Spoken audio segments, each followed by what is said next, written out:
Hey friends, and welcome back to my channel. This week we did cooking on a budget. We made delicious, easy, and affordable meals to feed my family of 4. And we even had a dessert. So stick around, let's get in the kitchen, and let's start cooking.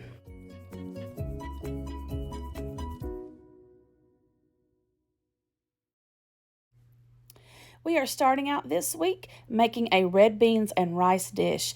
This dish cost around $5 and it made a ton of food. So if you're looking for an easy but delicious meal to make on a budget, this is a great go-to. So I'm going to start here by chopping up half of this green pepper. I'm going to save the other half to go in a recipe later in the week.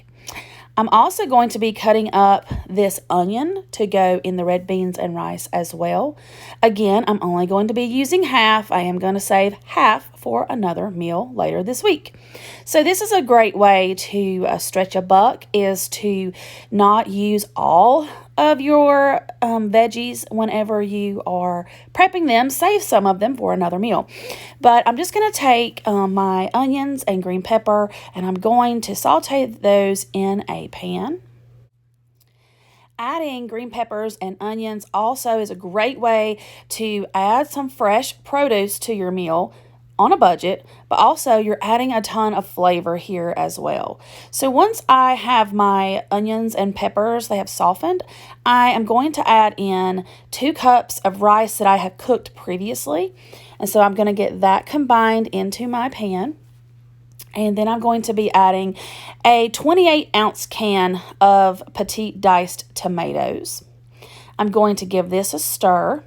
And then I'm going to be adding in a chili seasoning packet. Now, I bought the packet because it was less than $1. If you had some of the chili seasoning already in your cupboard, you wouldn't need to buy that.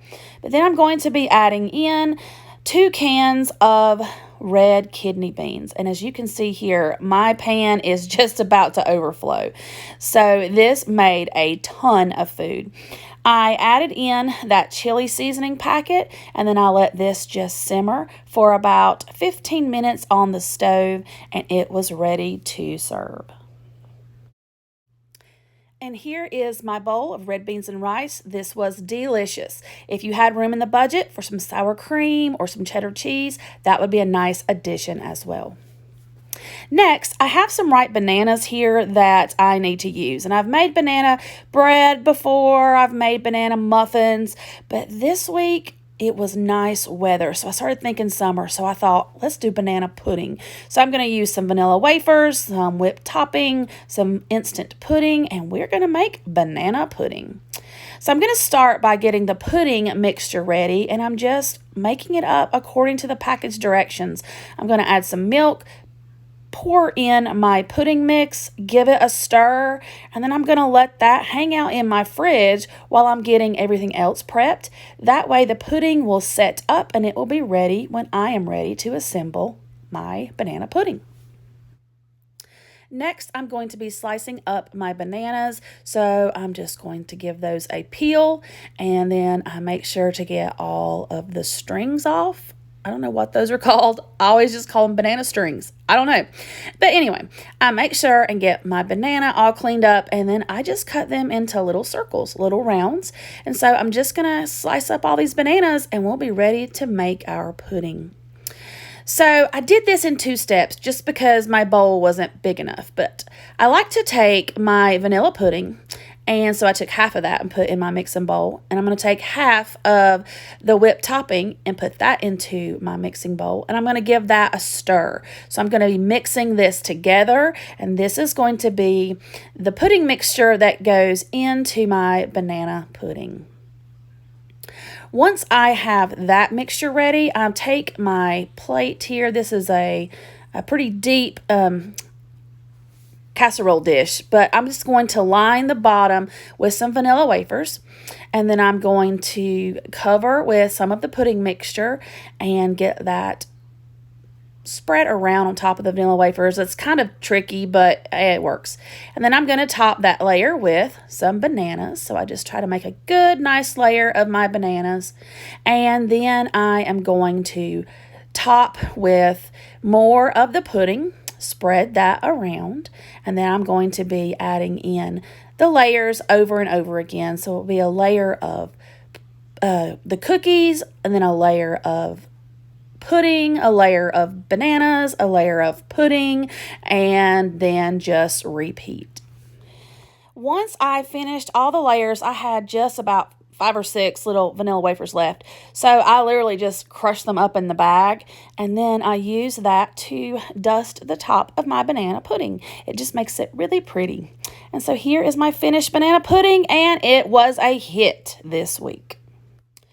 The next dinner that we are going to have is breakfast bowls. I have a pound of Jimmy Dean sausage and this bag of shredded hash brown potatoes.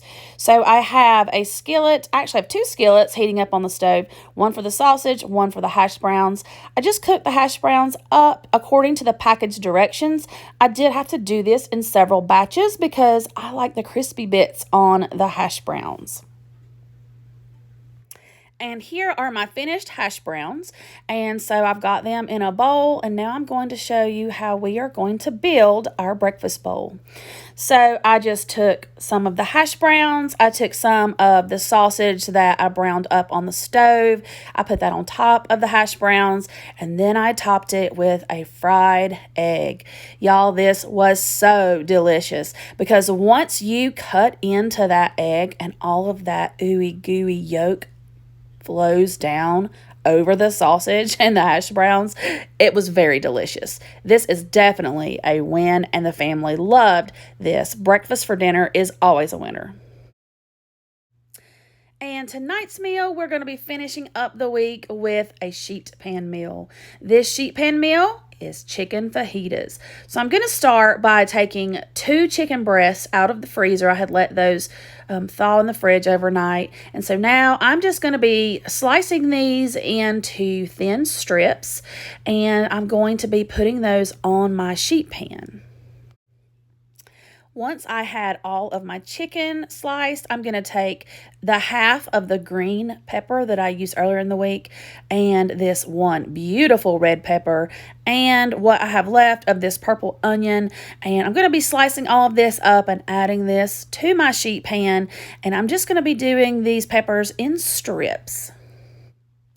And here is my sheet pan. Once I have everything cut up, I've got my oven preheating to 425, and now I'm going to add on my seasoning.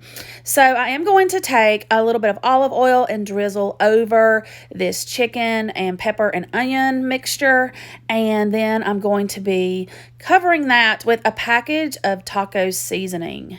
Now, I wanted to find fajita seasoning, and I could not find any in the store, so I had to go with this taco seasoning. But I have a question for you, and if you know the answer, please leave a comment down below.